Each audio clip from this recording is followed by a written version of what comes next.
You're listening to Great Scott, the Office podcast. My name is Jay Ray, and with me is my countdown deskmate, Jacob. Oh, how's it going? I don't know why Jay Ray's laughing at me, but he is. Well, you know what it is. We longtime listeners will know that we've gone through a couple format changes, 4 episodes, 2 episodes, different recording softwares or whatever. So there are just some days we start the show and we're not on the same page. Like he verbally counted down, but sometimes he does a hand countdown. And I don't know if the countdown is for I'm going to hit record or is the countdown for you should start talking. And then there was a beat of awkward silence and I was giggling and I thought it was funny. Yeah, but we're here. We're here to talk about The Office and the peace treaty of the Koreas. So Yeah. we'll jump into that. Yeah. Well, so New York Times said, I'm just kidding. As always, we remember the Broken Jars Broadcasting Network. You can find more episodes of Broken Jars at XYZ. You can check out our Patreon at patreon.com/Broken Jars to give us some hard-earned money. We got big shout out to our newest patrons, Greg and Benjamin. Thanks for helping us out, server costs, that kind of stuff. And you can come hang out with us on the Discord. But yeah, we are here to talk about The Office, and it kind of worked out because our episode lined up perfectly with the 2-part episode, Classy Christmas, season 7, episode 11/12, and/or 12. Yeah. So if you listen to us as we come out, enjoy a little Christmas in May. Yeah. Technically April, I suppose. And if not, then happy Christmas whenever you're listening. I don't give a shit. Whatever. Yeah, this episode was written by Mindy Kaling, directed by Mr. Rainn Wilson. I wonder if it worked out that way, or if they were like, look, they knew it was going to be Michael's or Steve Carell's last Christmas episode, so I wonder if they were trying to do like something special for it. Well, judging by the content of the episode, I mean, aside from it doing like whatever the main story is of this season, I don't think it does a lot of special stuff for Steve Carell. Well, it's a long episode. Well, I meant more just like, hey, let's make it special by having, Dwight direct it. Right, like these friends of his or whatever. Mm-hmm. Right? Yeah. Well, Mindy, I mean, she's been around since pretty much day one as a writer, so. Right. Or they're maybe like, Steve's leaving. Let's see if Rainn can step up. And he doesn't. Is this his first episode? Probably not. I feel like at this point they must have all directed something. But let's see. If I click his name. No, he directed The Cover Up. Oh, cool. And then he also directs Get the Girl later on.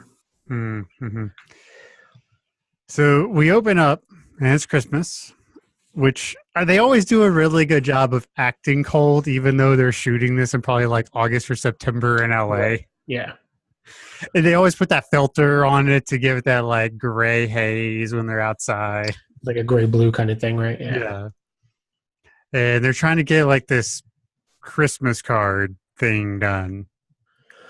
Yeah, it's a corporate Christmas card. They've talked about like a Dunder Mifflin newsletter before, so I imagine all the branches are going to submit something like this, or maybe not. Maybe Michael just makes them do it, hoping one year they'll put it in the card.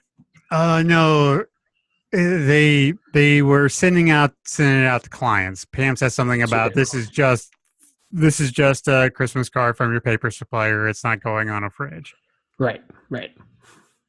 So they take a nice picture. Nate's taking the photo, and then Michael wants to take a silly one, right? Right. So Jim's like, yeah, let's be practical. 1 Charlie's Angels. And that's it, because everyone's freezing. Yeah. Oh, free, yeah. So, I mean, I don't know. At least in Western PA, it's generally like 20 degrees around that time, so. Yeah. In Jersey, which we're not that far away, but far enough away for it to be different. Mm-hmm. But it's weird around then. Sometimes it's still nice. Sometimes it's only like 40, 50, You yeah. Just walk around in a hoodie. Yeah, I mean, it definitely moves around, but it tends to be generally colder around Christmas here. Yeah. So. Kevin has this, and I don't know what he's trying to get at, but he wants this thing about like, okay, we should split up where the guys are doing this Wayayata pose where the girls are doing let's go shopping. I don't get the juxtaposition he's trying to create in this obvious master art piece he's trying to create here. Yeah, I mean, I feel like that's probably just the best way he can separate the genders. Like, that's all he knows about women is that they like shopping. And he thinks the ideal man is a wife beater. Is that like... I feel like it's a honeymooners thing, like a Bang Zoom kind of thing. Yeah, I always think about the second episode of Futurama where it's like where they think it's the honeymooners is the guy who oh yeah did this face. He's like straight to the moon. Yeah. Well, so then otherwise they settle on jumping. I think it's Aaron's idea. And that was Andy's, but whatever. Or maybe it was Andy's. Not one of those bubbly sons of guns. Mm-hmm. And they try and it's not working. Aaron's jumping too early. Because Phyllis, she doesn't want to miss it. That's right. Phyllis and Oscar not jumping at all. Yeah, well, Oscar's not even trying. Like Phyllis, at least she's getting up on her toes. Yeah, she's like doing the jumping motion or whatever. Mm-hmm. Yeah, and the cold open ends with just some terrible jumping attempts. I've never successfully been in a photo where people jumped. I've never tried. Yeah, I can't imagine it's easy. Oh, it's been a while since I've like legit tried to jump. Like I played basketball in high school, could almost dunk a basketball, but now I probably couldn't even get a hold of the net. Well, really, as an adult, do you ever have to jump? Right? Adults don't jump. We just walk. Right. I mean, the closest you're going to come to jumping is like one of those long skips over like a puddle or something. Right. So Pam, so we are at the office the day of a Christmas party.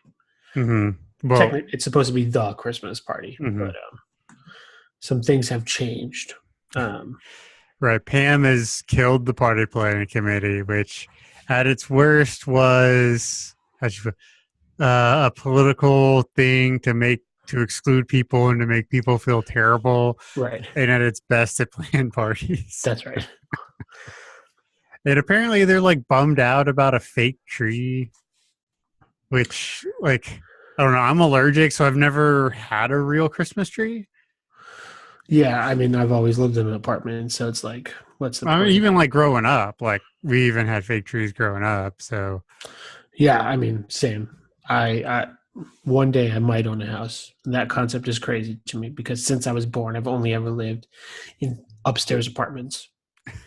Always upstairs. It's a weird transition buying a house. Yeah, I don't know if I want to do it. So if my girlfriend's listening. And she is because she's in the next room. Well, you could always buy an apartment. Well, that sounds crazy. Crazy. I call big life decisions that involve money white people nonsense.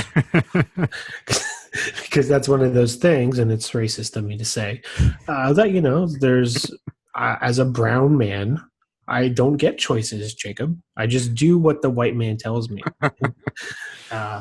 Or in this case, the white lady. She says we might get a house, so I don't know. Anyway, so but it's worth it. I will say that. Buying a house is really stressful, but once you get past it, it's worth it, I think. Yeah. Yeah, I'm sure I'll feel that way. I felt that way about a dog, and now I've got a dog. It's terrible. Yeah, so we got like this fake tree, and Pam has put some Royal Pine air fresheners in it. Yeah. Now, if you ever just want to be mean to somebody, like especially for like the whole doing the thing to the groom's car at the wedding, get like 30 of those and just hide them in the car. Why? So their whole car smells like a pine tree? It's terrible. Like a lot of a pine tree? Yeah. Like a pine tree took a dump in their car?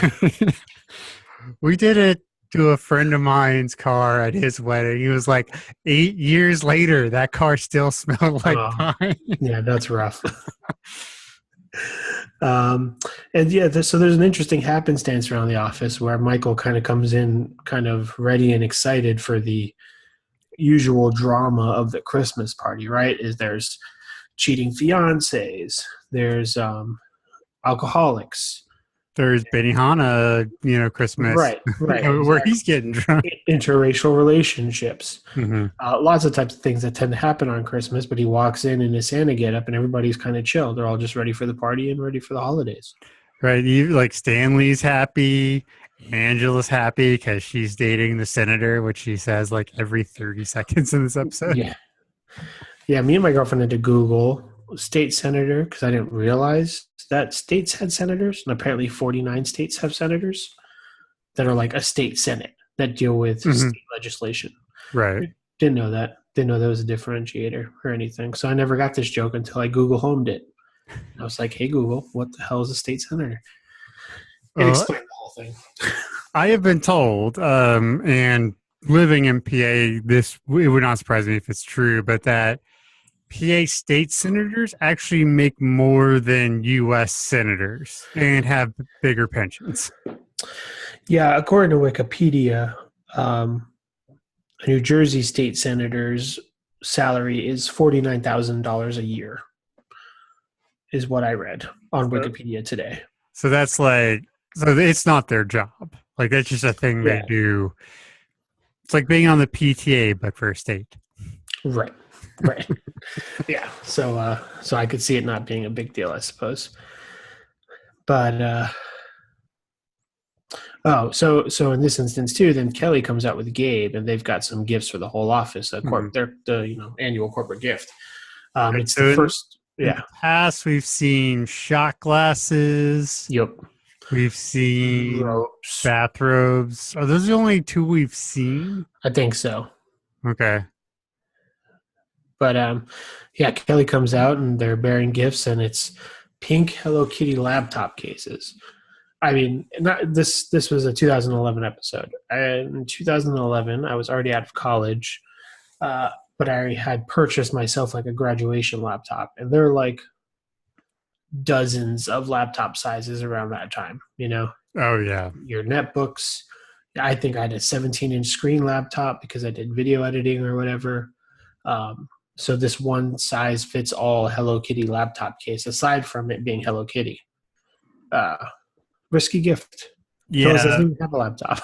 It's probably one of they didn't have a lot of ultra thin laptops, but by 2011 there were more thinner laptops out there. So it's probably like a 15-inch, just like standard laptop kind of thing.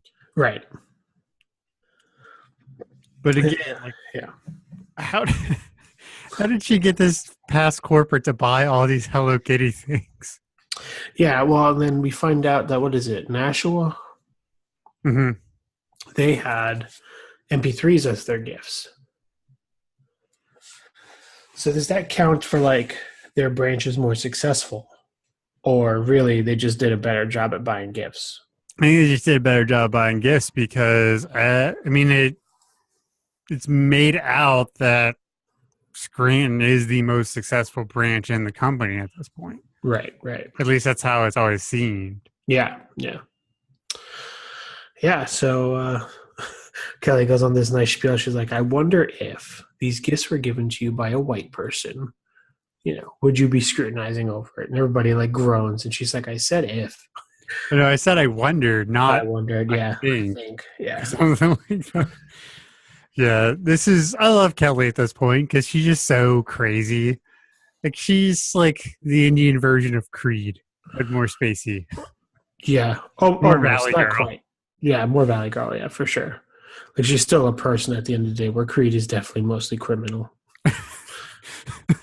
And then we get a talking head with Gabe, where he's asked if him and Aaron are still dating, which apparently is a question he gets a lot from the crew. Well, we know that, the camera people start to develop feelings, so maybe one of the camera guys had a thing for Aaron. Probably, or maybe they're just like, man, once Gabe stops dating Aaron, we won't have to talk to him so much. He's such a weird guy. He's always going on about his weird Korean horror porn.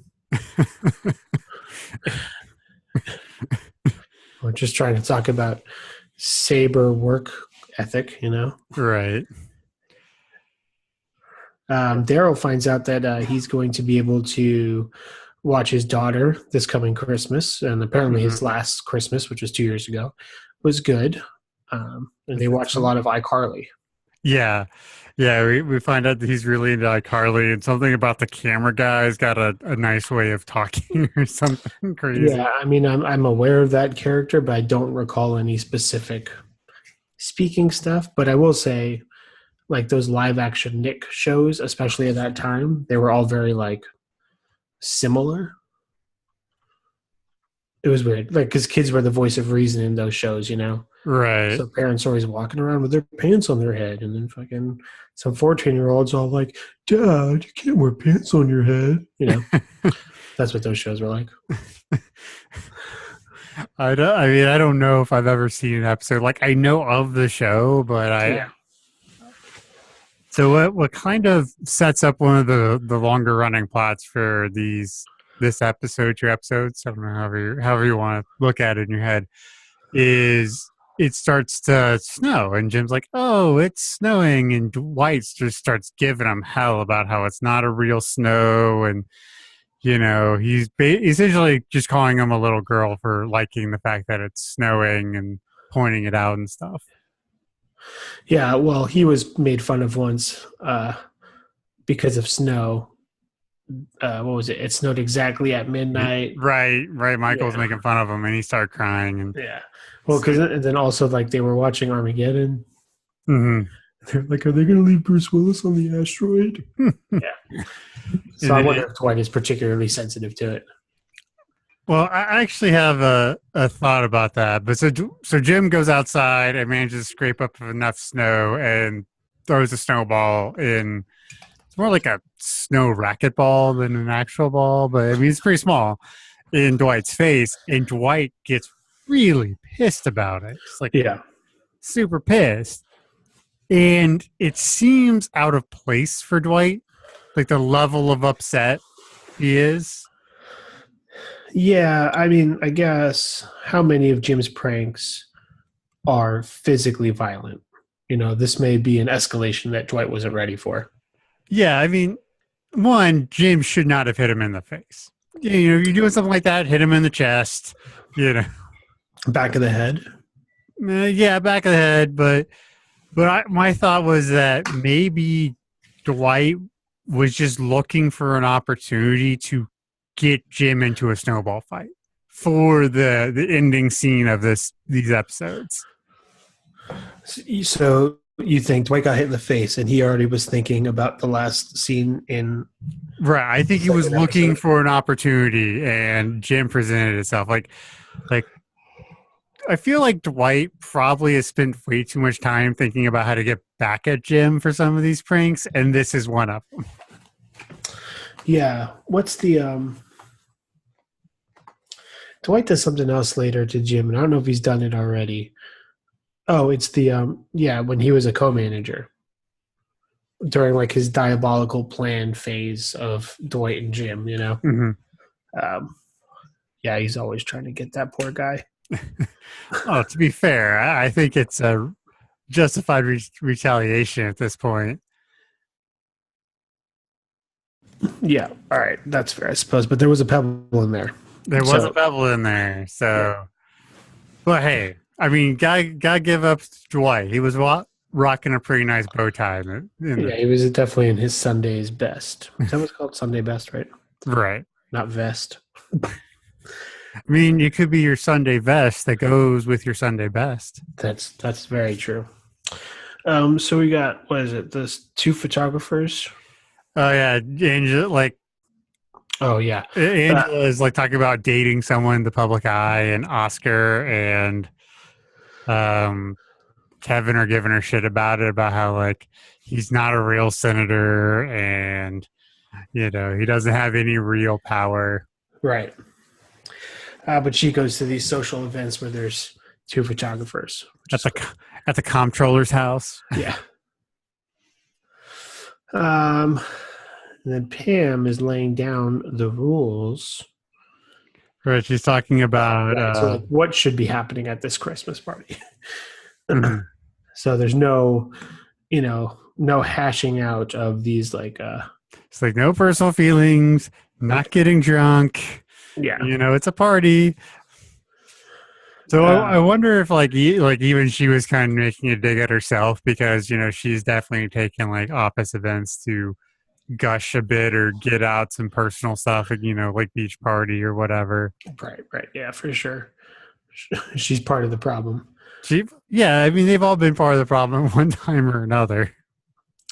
So we find out that Toby will be leaving for a bit Right. because he has been selected as a jury for the Scranton Strangler case. Right. And we all kind of wonder why he did leave the show for a while. Like maybe it was just to get this done with the whole Holly thing and that's the easiest way to do it, or Yeah, because I guess they couldn't really rationalize why Toby and Holly would be there at the same time. right. Considering how little Toby probably does aside from conflict resolution, because I'm sure Michael's not having him do stuff, Mm-hmm. Uh, yeah, and then he regularly produces and stuff, so I'm sure he was still on set. But Oh yeah, I mean, at one point that he had a all over deal or whatever. Like he was the showrunner for a yeah, while on the show. yeah, So yeah. But so we find out then that Holly will be coming to take over for his position in the interim, and it doesn't seem like it's specifically a permanent thing. I mean, I wouldn't think so, right? I mean, that's like there's this whole thing about it later on where like Michael's really upset that she didn't dump AJ when she came to Scranton, but you would think it would just be for the length of the trial because eventually he would come back, right? Right. Yeah, so I imagine she's probably doing some semblance of both offices HR stuff. Or they remotely. transferred her, and there's Well, Joe probably transferred her as a favor to Michael, right? well, you would think so, yeah. Because that's what he says in that plane during the cover up. Mm-hmm. So, she probably somehow, way up there in Tallahassee, she saw this come across her desk that Toby had to take a break or whatever, and she somehow remembered, and she took the opportunity to do Michael a solid. I think that's what we're supposed to. Because it would have been really easy just to get like a temp or a corporate person, or just have Gabe do it. I mean, right. Because I mean, that's kind of the role it feels like he has anyway. Is being sort of an HR person because he does do some of those conflicts in the office and that kind of crap. Right. Yeah, exactly right. So I really feel like this is a solid from Joe. But you gotta feel kind of sorry for Holly. She just keeps getting moved around. Yeah, it's true. But that's all right. What are you gonna do? What are you gonna do? At least she has a job in this economy, Right. Well, especially in 2011 in the Northeast. Yeah. We're only a couple years out from that. So, like, Michael loves, he is psyched that Holly's coming back. Yeah. So, Aaron's like, who's this person? Like, I don't know. What do you call a person who's an old friend and a lover and something and maybe a part of your future? And right. He just starts like, no, cancel this party's canceled. Throw everything away. He just starts like throwing shit in the trash can. He's like, well, we don't have money for another party. He's like, oh, everyone will chip in. Yeah. Pam's like, I really think you're idealizing people again because those people do not give a crap. Right. And so he's like, I'll pay for it. And it's, his thing is like classy Christmas. Right. So he is Santa Bond. Yeah. So you get this like fun, he's like wearing like this velour outfit with one of those like kangaroo cabbie hats, but it's got like a little Santa curve at the end to have the snowball, not the snowball, whatever, the puffball. I don't understand fashion, especially North Pole fashion, so bear with me. he hires a single upright bass player Right. because he could have him for the day instead of half an hour of a stringed quartet. Hmm. I mean, yeah, it's a dumb thing you do, but at least he didn't hire like the trumpetist or something. Like a Well, bassist, you know, yeah. you can actually do some stuff with a, you know, an upright bass. I mean, you could do stuff with a trumpet, Jacob. How dare you? Right, but it's, you know, more You put a, chill. you put a mute on the trumpet, Jacob. What are you doing, bro? Why you got to throw me under the bus like that? I was a trumpet player from grades 5 to 6, and then my senior year of high school. So I'm pretty serious. No, well, and it's funny too, right? Because then Michael has this realization that this could be like a weird choice. But what's happening in the background is the bassist is tuning the bass. But obviously Michael doesn't get it. So he thinks this is some weird bass music. Right. He's like, it's like jazz. Like he thinks like some like nice jazz or something. Right. He has this really weird thing about like the fake tree. Yeah. He's like, from someone from New Hampshire, that's like a burning cross.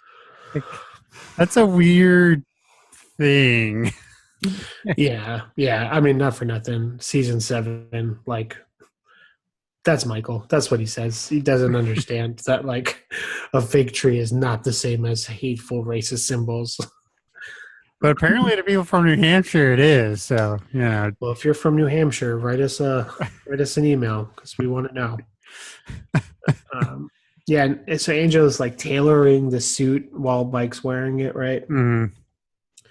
Pinning stuff back, and it's great. But then we see Pam's gift to Jim. Bearman, the comic. Yeah, I mean, I do a fair amount of like printing for work and stuff, and I hate it. So I don't know how she did it. I mean, probably if she did it digitally and then sent it to a printer, they figured it out for her, which would be nice. Though it'd probably still cost out the wazoo to get it a single issue printed. No, depends on the paper.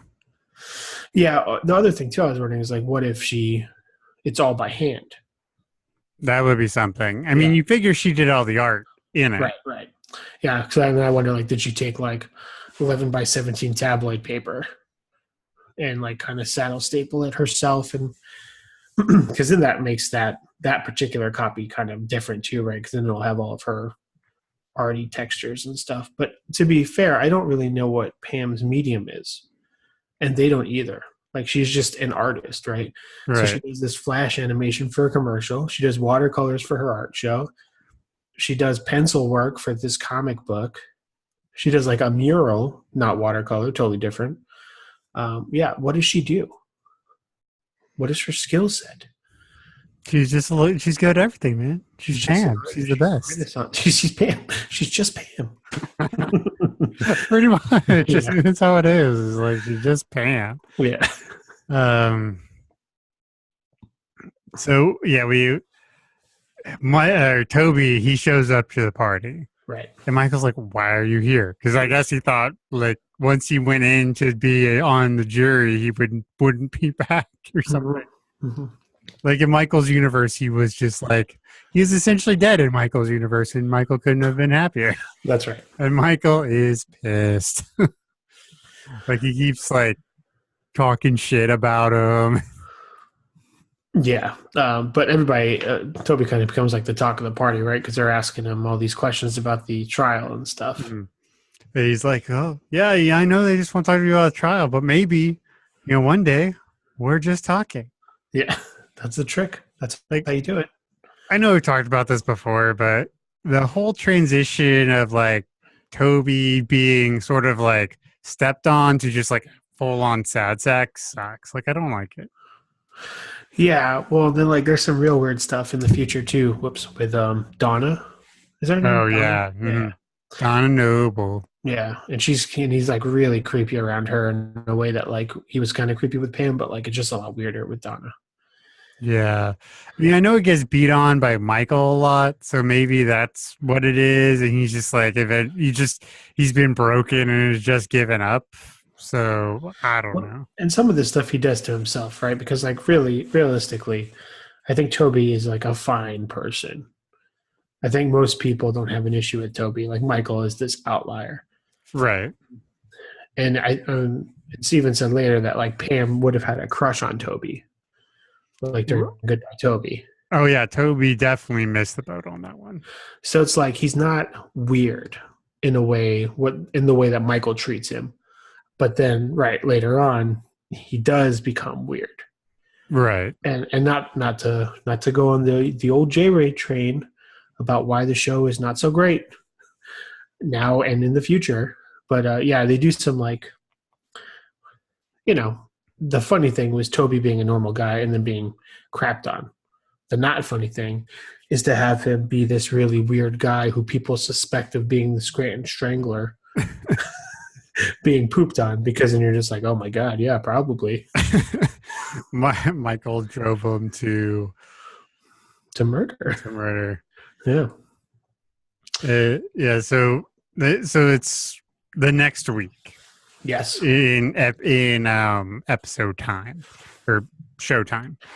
If Jim and Pam are coming to work, and there's a snowman.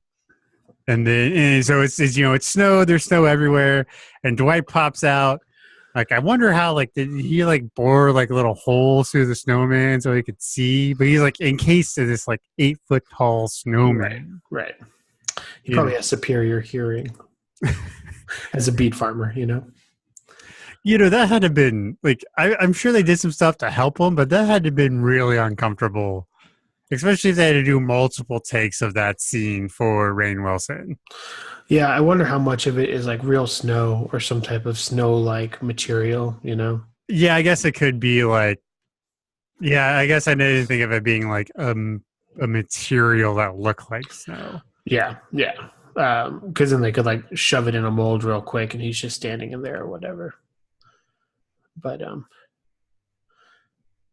tough. But he does it. He really, really pegs Jim to the point where he's on the ground. He's got a bloody nose. It is kind of terrifying. The fear that Jim will feel through these 2 episodes is a real fear. And I think it's what inspired John Krasinski to create The Quiet Place. It's like, imagine if you make a sound and a beet farmer throws snowballs at you. And then the studio's like, okay, well, that's weird. What if they're monsters? And he's like, fine. As long as in the script I could call the monsters Dwigged. Jokes abound. Okay, so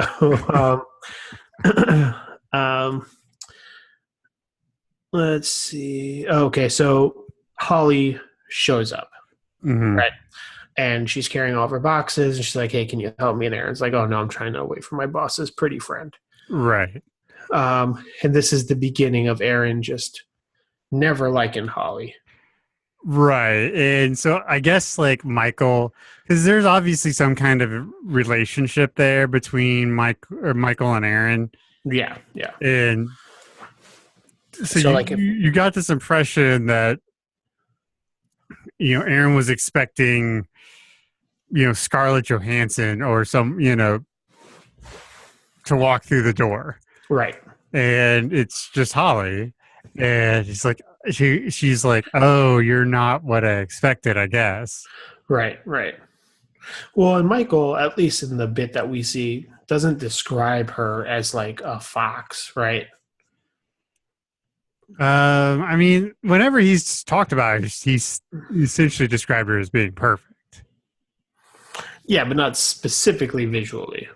Right. He doesn't really ever describe. He's like, well, what do you say? Holly with the perfect breasts. Right. Yeah.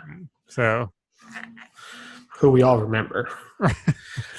Oh yes, perfect breasts. Who could forget? But yeah, so this starts this thing where eventually later on, Aaron's like, I just don't get it. I love that part. Yeah. I just don't. So I guess it's sort of like the animosity is an interesting thing to me because it's like, is it like daughter meeting the stepmom for the first time? Is that the kind of hate, or is it like, I've seen what you've done to my, friend / father figure, and I'm never going to like you, period? Yeah. There's definitely like that. And I wonder if that's like, and Aaron was an orphan thing, you know. Mhm. Uh, but it's funny, and Aaron is the one too who's like involved for the search for Michael later on, right? Right. Hmm. Yeah. So it does come around in like a nice way, where like Hmm. I still think she admits that she doesn't get it, but she supports it when she sees how happy it makes Michael. Right. Right. But I mean, there's so much good Aaron stuff in this episode, like, or like later on, where like she just like runs interference for Michael, like to make sure that Holly Yeah. doesn't do anything. And but yeah, so Holly comes in, and we remember that. Oh, right, Holly is essentially female Michael. So she says something about like it looks like a party for limo drivers, and then they start being like super racist and homophobic with each other. Yeah, yeah. I mean, it's all specifically directed at Oscar. I think without Holly knowing it, I think she's just feeding off of what Michael's given her. Right. But those are his two impressions. That Yeah, it was like a bad Mexican, like Speedy Gonzalez from like Looney Tunes from right. like back in the day, kind of thing, and like then like a very over the top like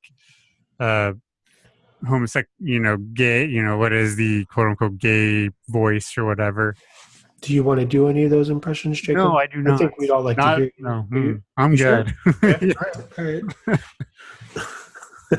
All right. We'll leave a review on this episode in iTunes if you want to hear it.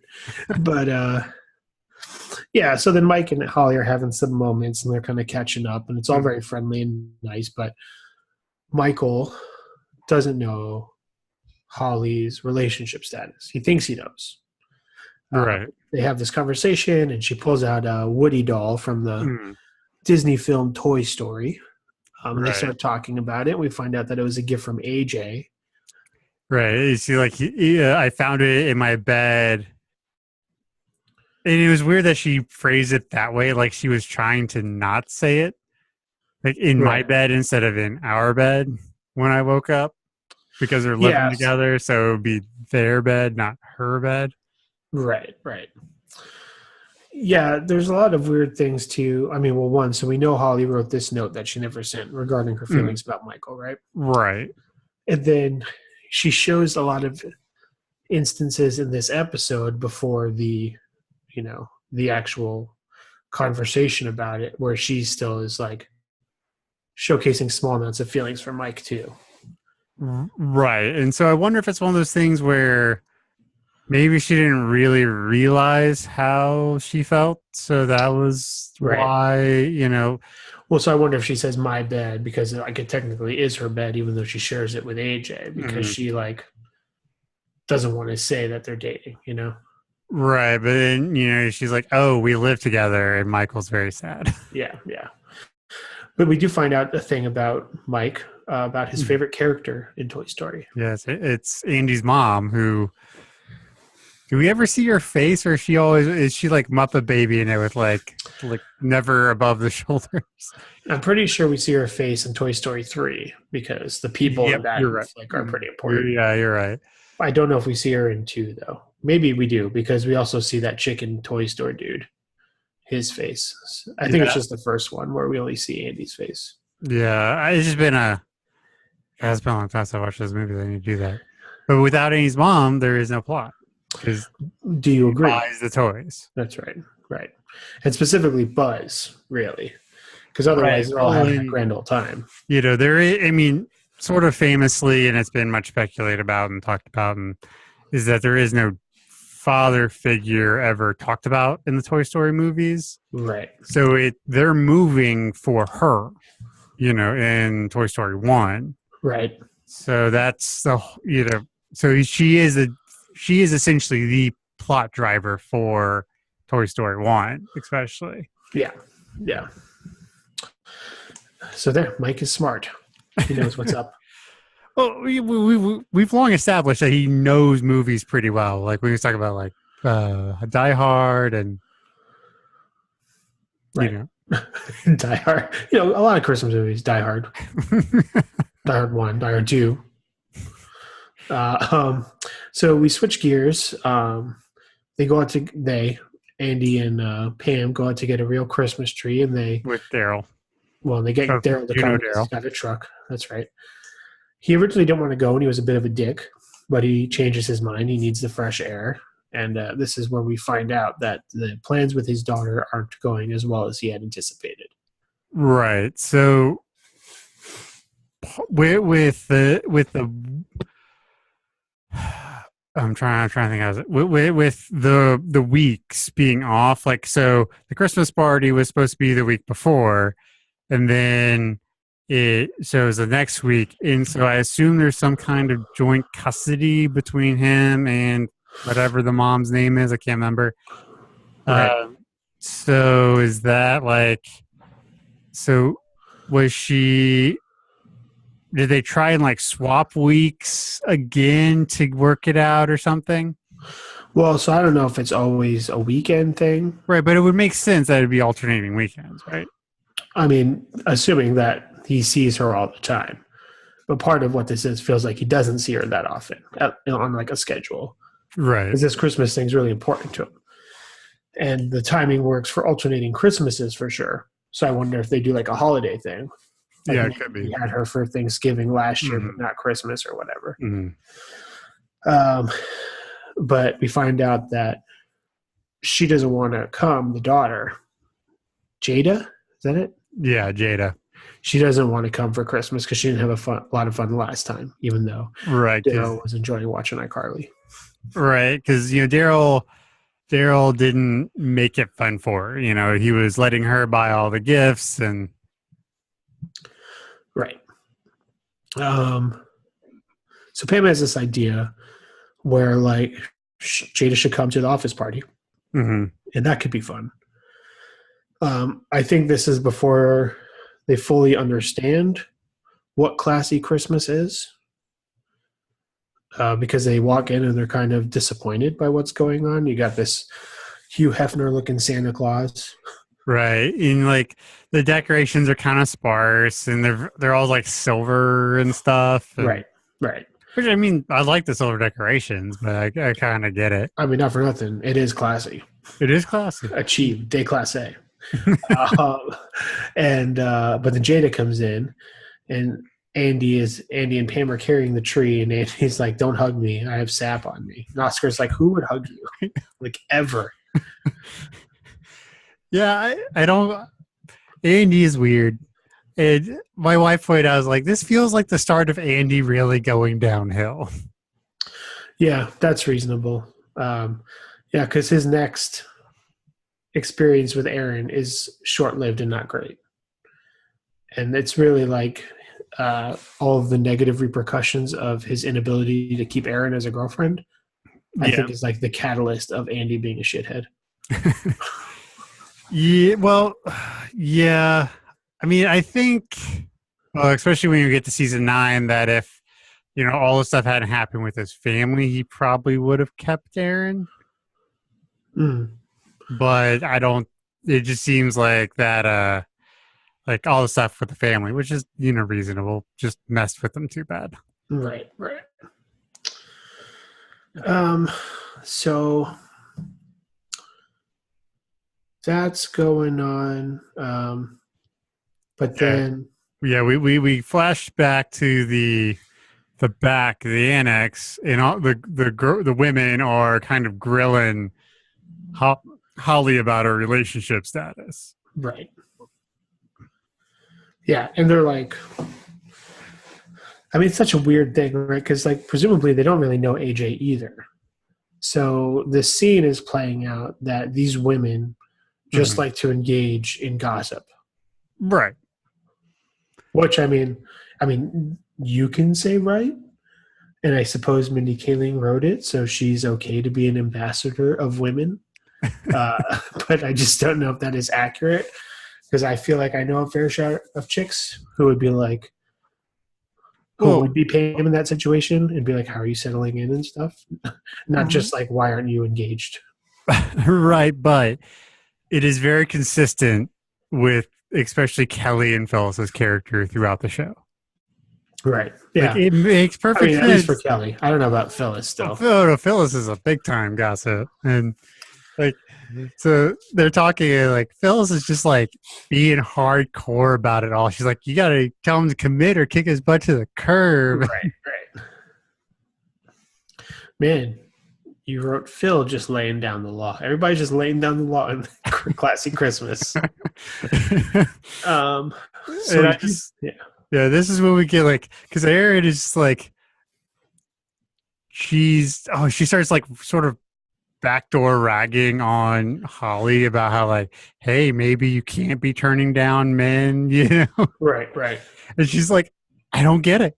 I just don't get. I don't see it. I don't get it. Yeah. I love it. Like that is the perfect moment for Erin.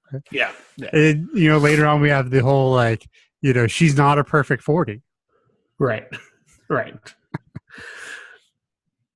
So Jim, I forget the exact position of everybody, but like Jim and Pam kind of meet each other coming back into the main bullpen. Yeah, she was coming from the break room and he was coming, I guess, from like Michael's office or something.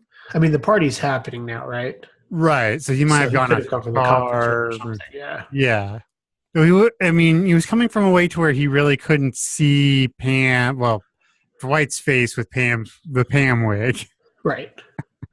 Because so what happens is he sees Pam, and he's confused. So he turns back to the desk because in his mind he had just seen her. Right. And Dwight's got a glass bowl full of snowballs. He just starts pelting them. Yeah. And then Kevin closes the conference room door to stop Jim from trying to save himself. Which I wonder if like he if that was arranged or if Kevin just didn't want to know. Yeah, that's what I wonder if like maybe he didn't realize it was specifically Jim being targeted. So he's like, I just save everybody. But yeah, we see like the assortment of Dwight wigs and like how he impersonates people. Yeah, Kevin's reaching into a candy bowl. Stanley's doing a crossword puzzle. I'm not sure what I know he did Meredith, but I don't remember Yeah, I don't know if she had a shtick, but I think she was also the first one. Yeah. So and like Pam, like she goes to Ryan to ask about, like she's trying to get some feedback on her gift. Yeah, which I don't know why she does. A, period, and B, like in this office specifically. Like these are the people who didn't go to her art show. Why is she going to show them her art for feedback?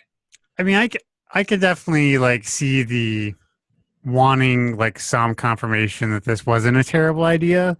Like maybe she had a backup plan and she was trying to figure out if she should go get it kind of thing. Yeah, because it is a little late. They're exchanging gifts today.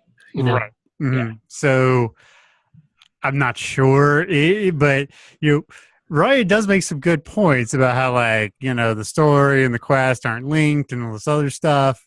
Well, you don't know that. You didn't read it. Think about it. Okay, if they are valid criticisms, they seem very well thought. He's just such a douche about it. Yeah.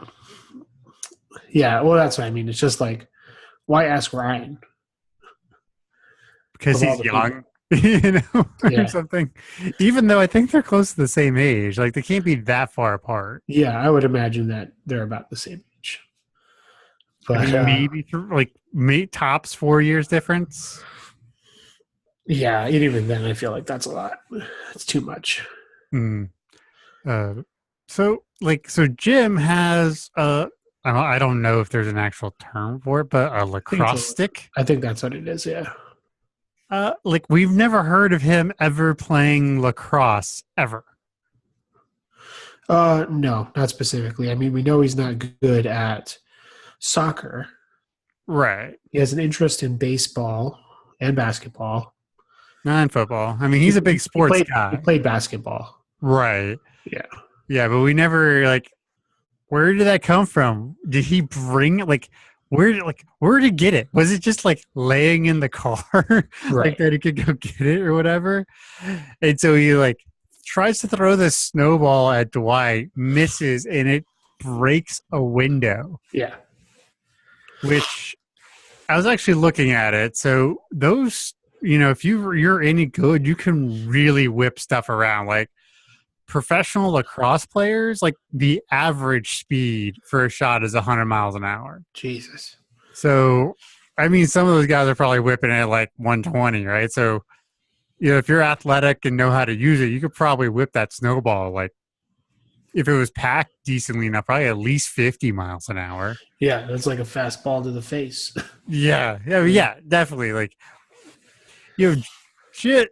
Like, you can tell Jim is rattled because this is not a Jim response, just to like try to lacrosse Dwight in the face. Right. So, yeah. Yeah. Sort of to close out the first half of this episode, Michael dumps Woody in the trash and then pours his coffee on him. Right.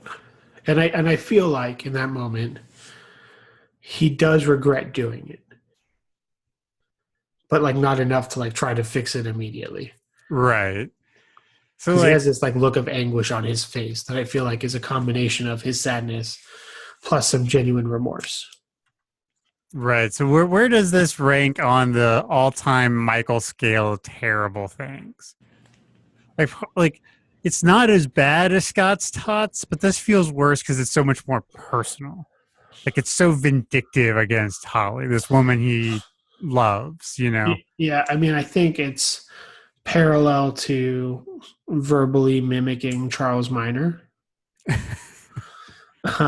which was pretty bad. So if we say like 10 is like maximum shitty Michael, I mean, this is probably like a 7.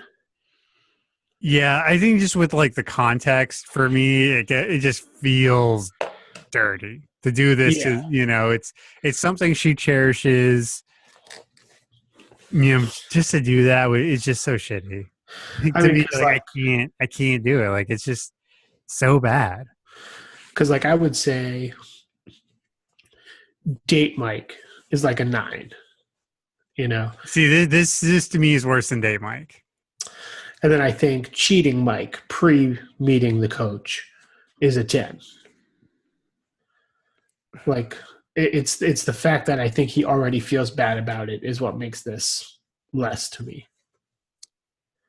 Okay. But that's assuming you think he feels bad, which is not stated. That's just how I feel from his face.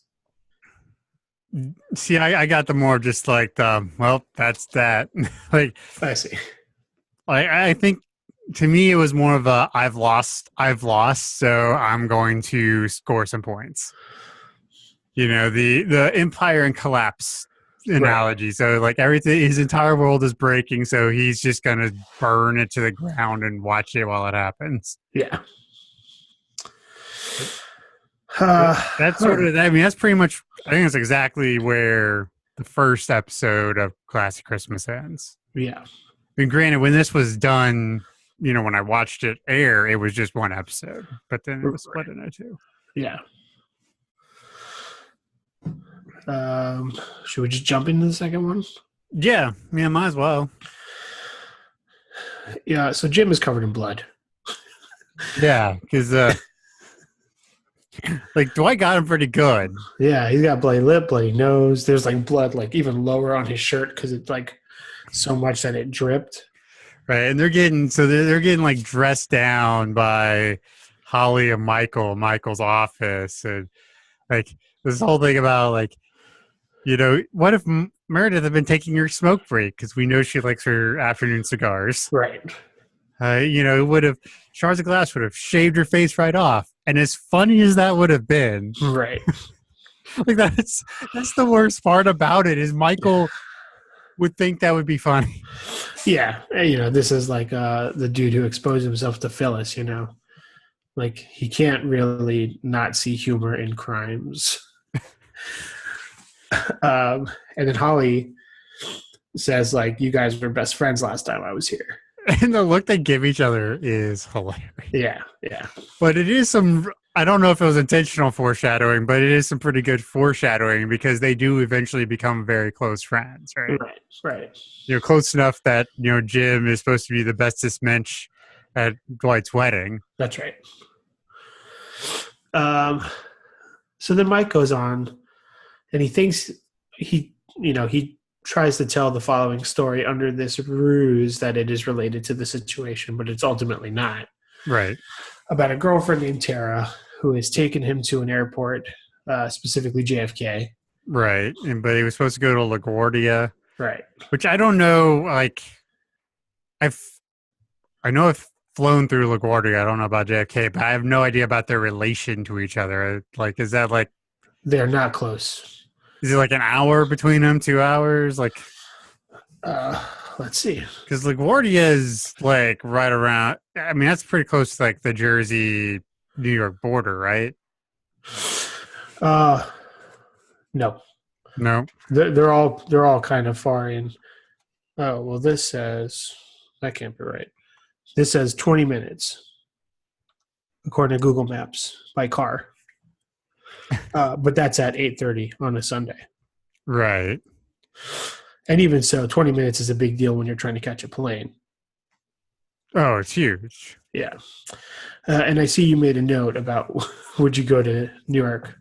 Like, there's no reason you would never fly from New York City to Scranton, PA, right? Like, there's no way there's an airport in Scranton. So where is Mike going? Well, no, he's going to New York to fly to somewhere else, I think. Okay. Well, then that begs the question: where was he going? Yeah, no, I mean it's nonsense from beginning to end. I mean, because those are international airports, right? Oh, yeah, but apparently there is the Wilkes-Barre Scranton International Airport Well, there you go. Yeah, with nonstop service to Pittsburgh. What up? I mean, I know a lot of people in Jersey or in New York rather who will come to Newark because like things just time out better. Like it's worth it to fly to New Jersey and then drive to Manhattan as opposed to land in New York City and try to get anywhere else. That's how I understood people's complaints about it. I can see that. Yeah, I'm sure someone will correct me on that.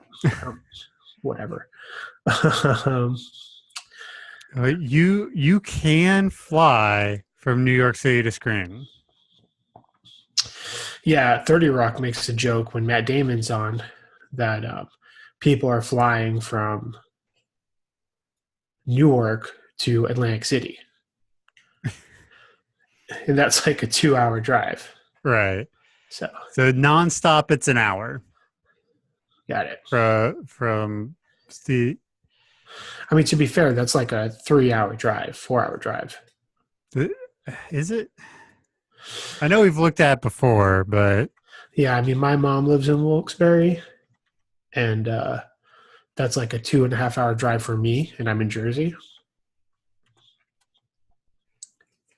Yeah, but according to this, it's 2 hours and 11 minutes to New York from Scranton. Driving? Huh? Driving? Driving, yes. 128 miles from New York to Scranton. Yeah, I mean, I guess the only thing I'll say, and I get a lot of feedback from people I know in other states who don't understand why, when you're 15 miles away from something, it would take you more than 20 minutes to get there. Oh, yeah, that's something I had to learn when I moved to Pittsburgh. Yeah, and it's like because people live here.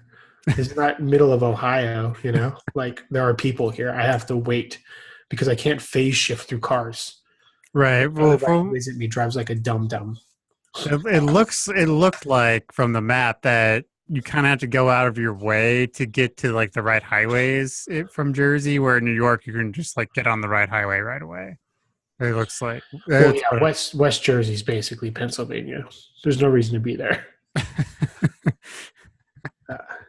And it's tough because New Jersey is such a small state, you know. But there's so much of it that's just garbage. Well, the entire state's a fucking suburb. I mean, well, that's true. We do have a beach, though. So this episode, so after like the whole them yelling at Jim and Dwight, Holly comes in with the wood. Like she is pissed, which she has every right to be. Obviously, I'm not. I mean, she's fucking pissed. So everyone's trying to figure out who did it. And like Michael tries to put it on Toby. Toby's like, no, this seems like something you would do. Right. Which I did like that whole, like, because you don't see Toby come back at Michael too often, but he did here, and that was really nice. Yeah. Well, and I think what made it work so well too is like because like Michael did it. Mm-hmm. So like Michael couldn't just like he is actually very bad at improv, right? Right. So when his back is up against the wall, like he's not doing very well playing it off. But Kevin has a wonderful theory that perhaps Woody actually came to life and fell into the thing on accident. Yeah. Did it to himself. So, Michael's trying to play it off as a joke. Yep. Which is terrible. And then he keeps going at it, and he's like, it's a terrible thing. We're going to tell our kids. It was an accident born of jealous feelings. Yeah, yeah. Jim says fake girlfriends are always a no. Yeah, because like Jim and Dwight thought you were jealous when they definitely didn't. Yeah.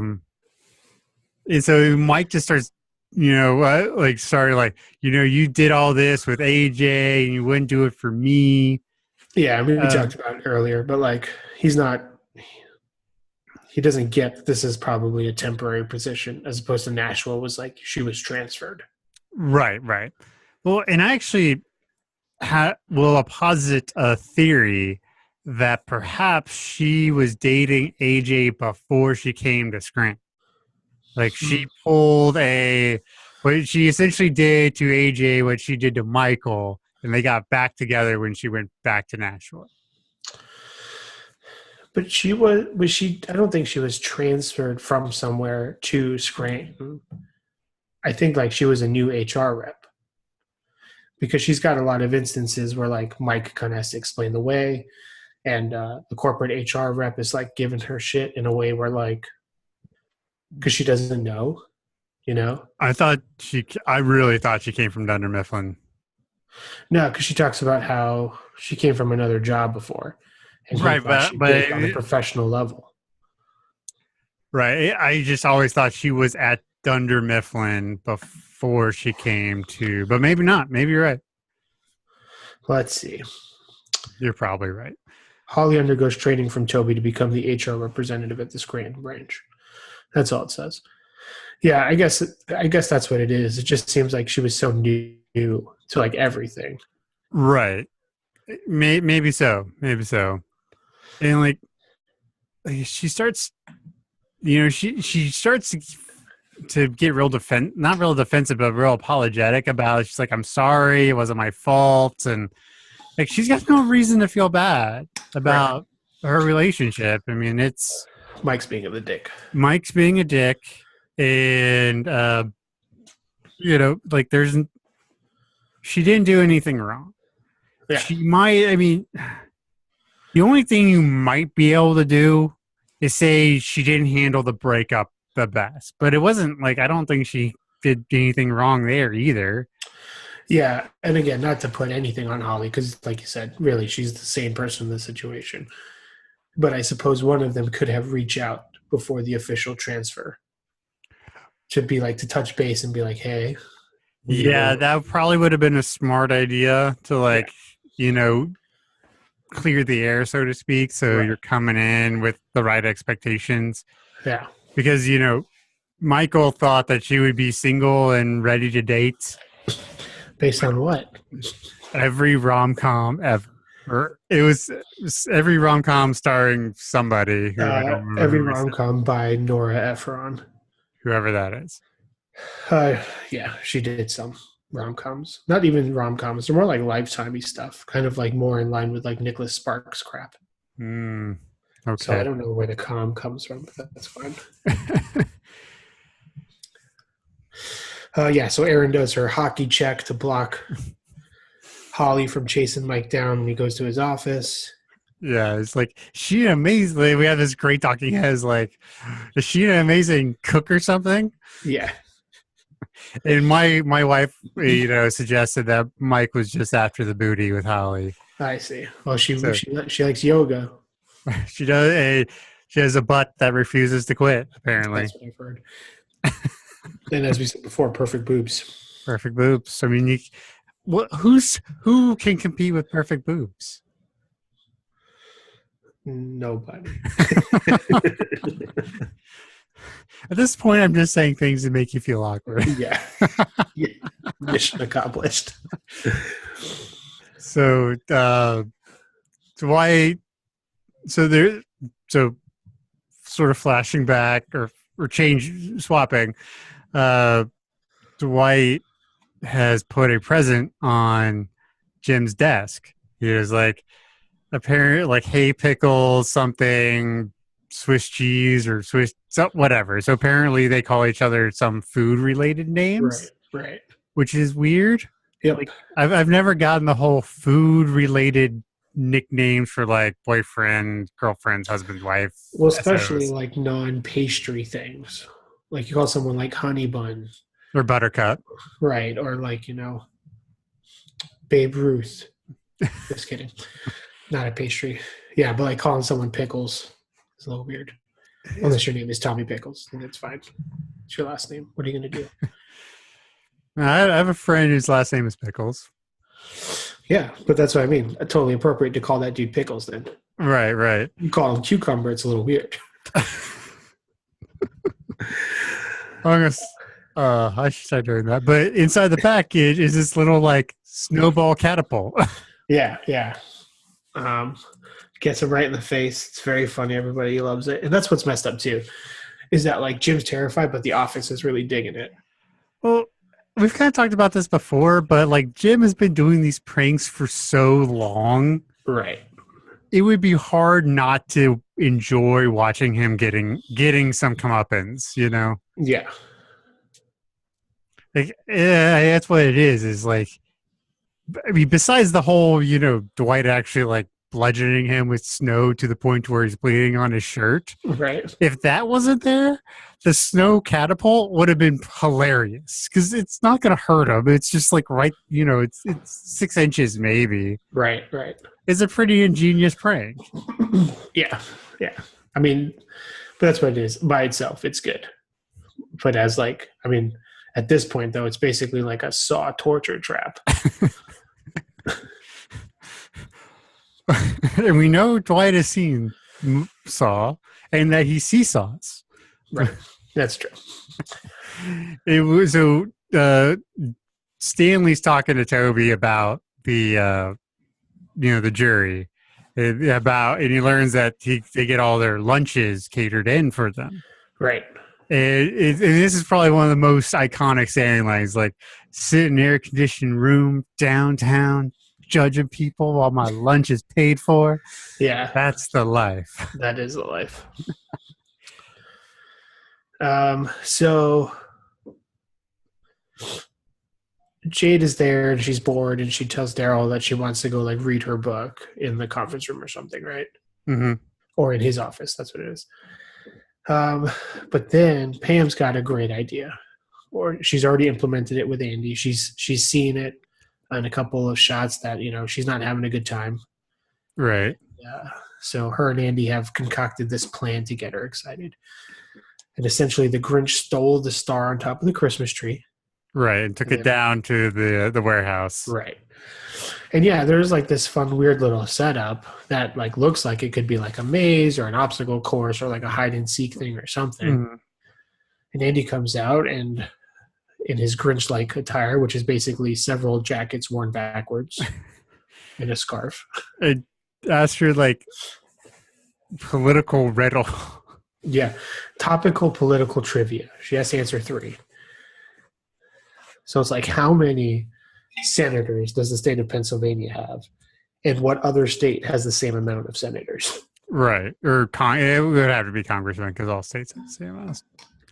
But yeah, I mean, it's bad. Like, Andy is bad and should feel bad for how terrible this was. Yeah, my girlfriend told me that she thinks that would be me with children. that I would try and I would miss very much. Well, yeah. It would be hard to miss this much. Yeah, well, because then like Pam and Daryl are able to like save it and turn it into like a bit of a scavenger hunt. Hmm. And instead, Andy just gives her the damn star. So like all that work probably took them like an hour to set up all that garbage there. Yeah. He just gives up the star, just misses it entirely. Right. Yeah. It's just terrible. Um, But back upstairs, yep, the senator shows up that's right. for the first time as the boyfriend. Right. Comes in, he says, "Save the cheerleader, save the world."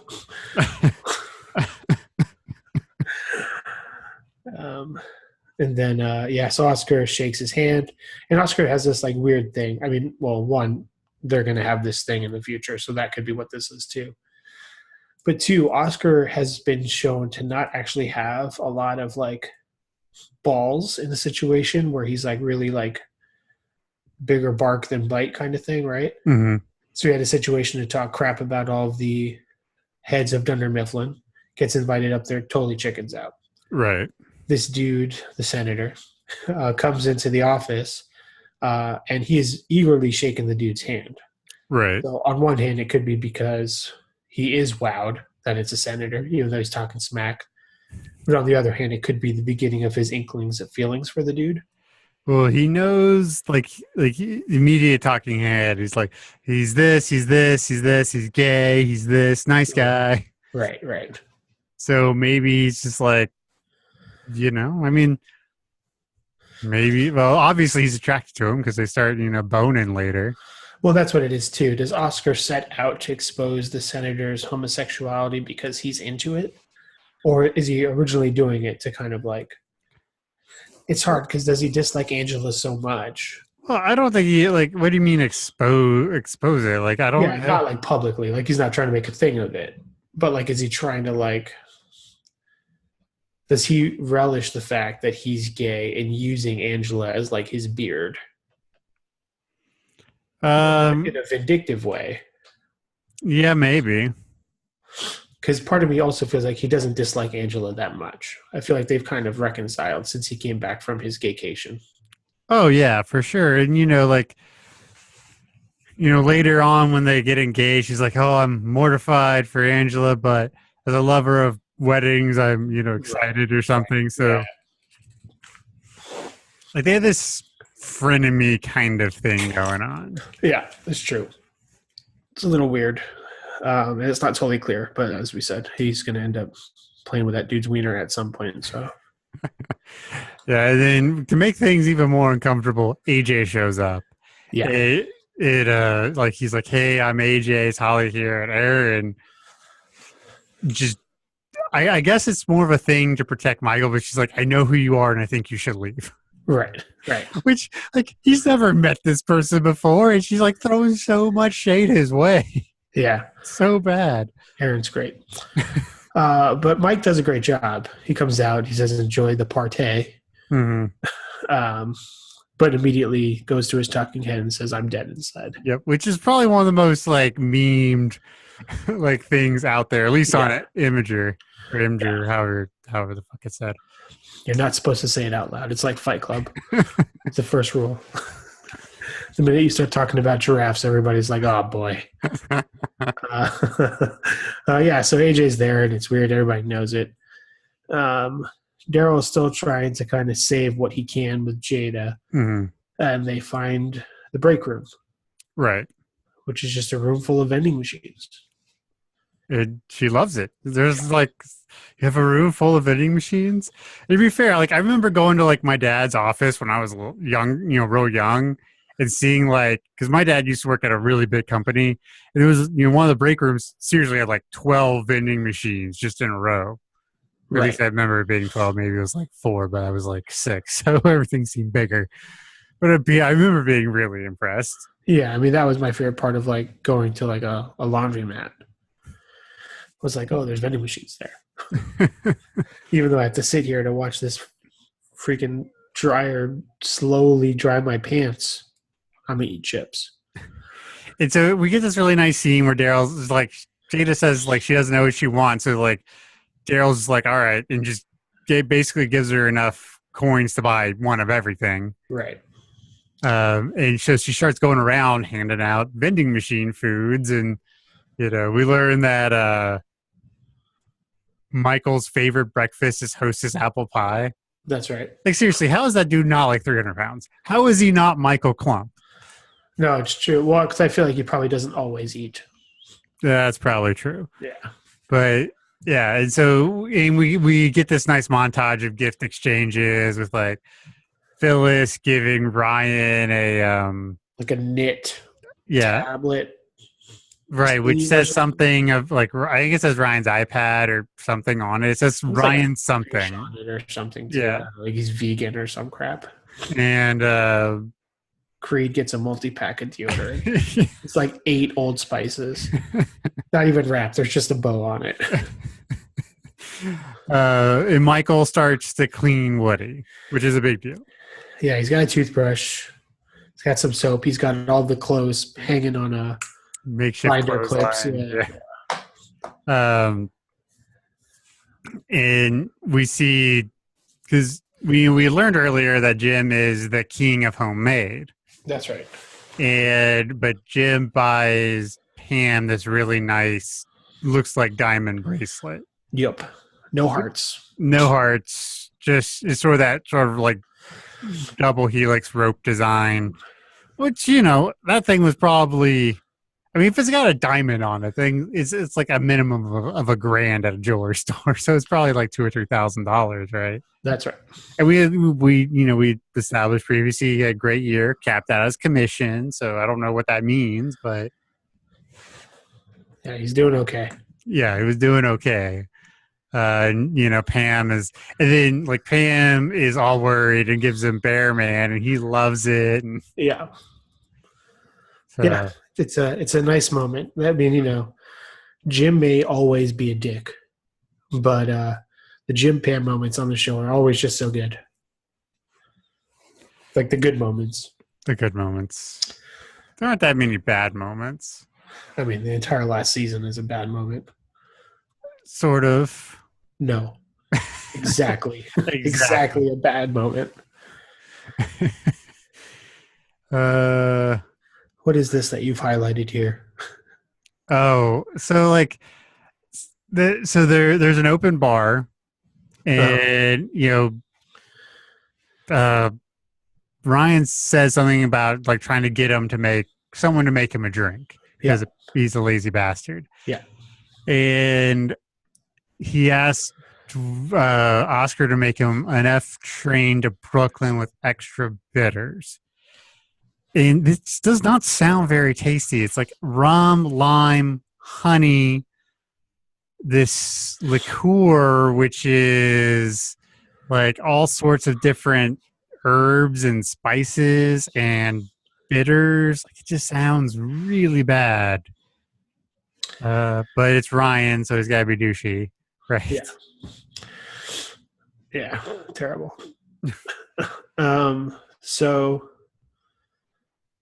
So Mike is leaving the party early. He's defeated.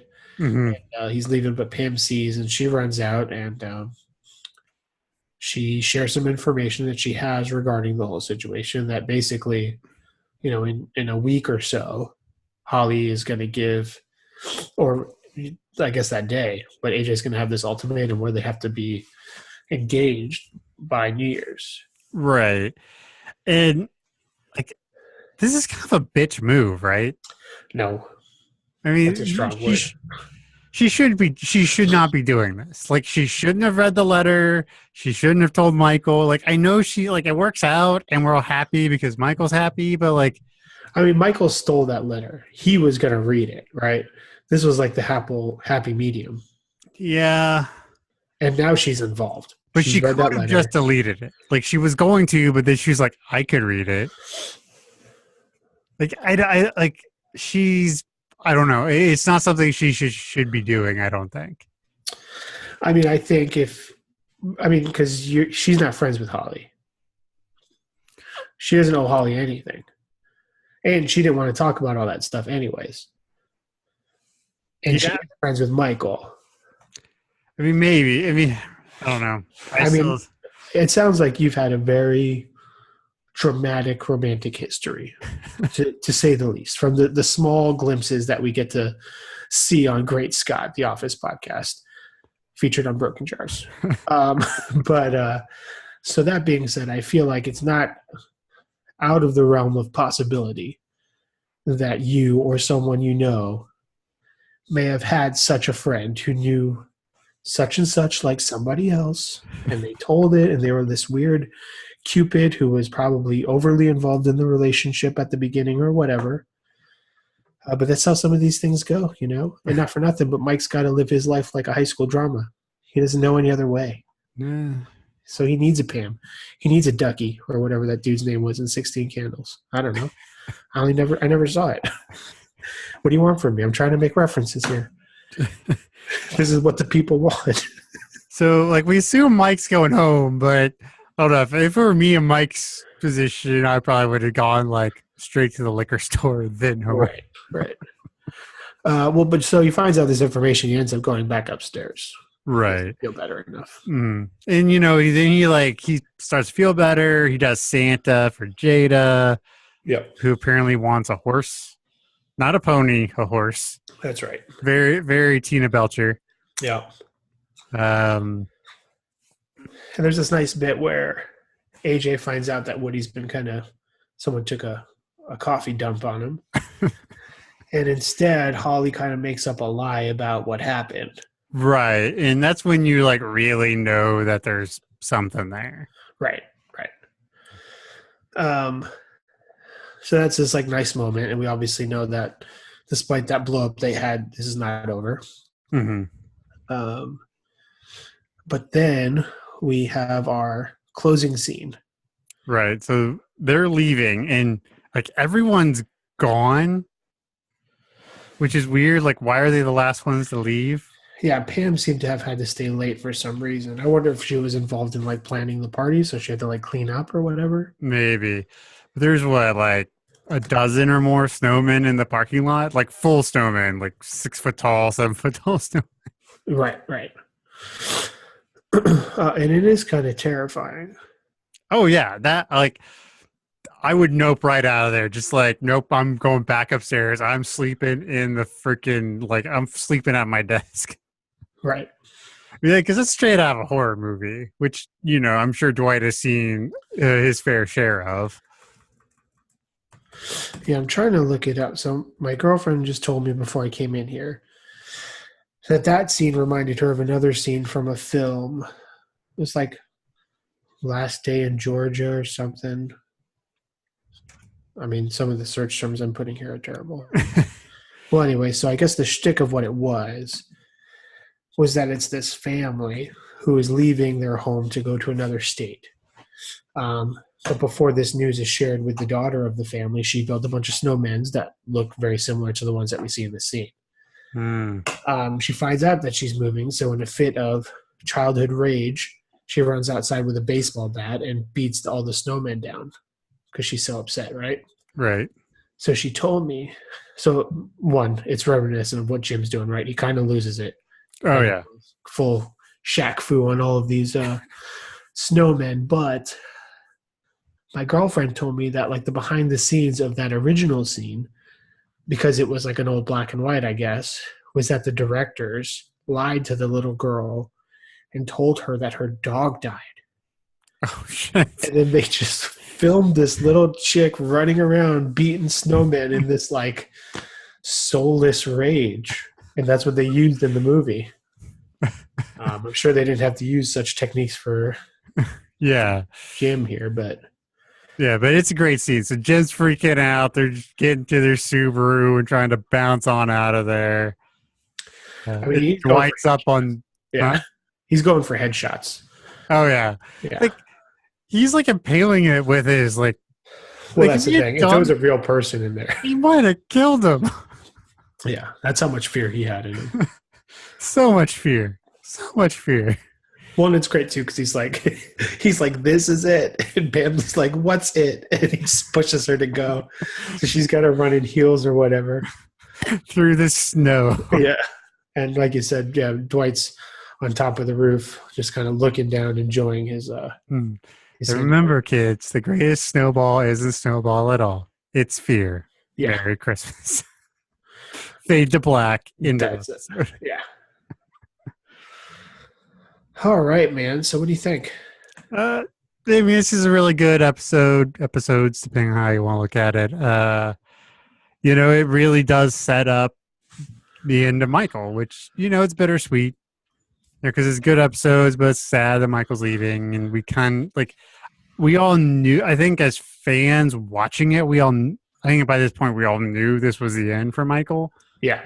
So, we'll always have that original, being able to remember watching it through the lens of all that. So I'll give it a 4.25 out of 5 passing resemblances. You know what? For Christmas, I'm going to give it the same rating. 4.25 out of 5 austere foods. It's a good episode for Mike in terms of his overarching story.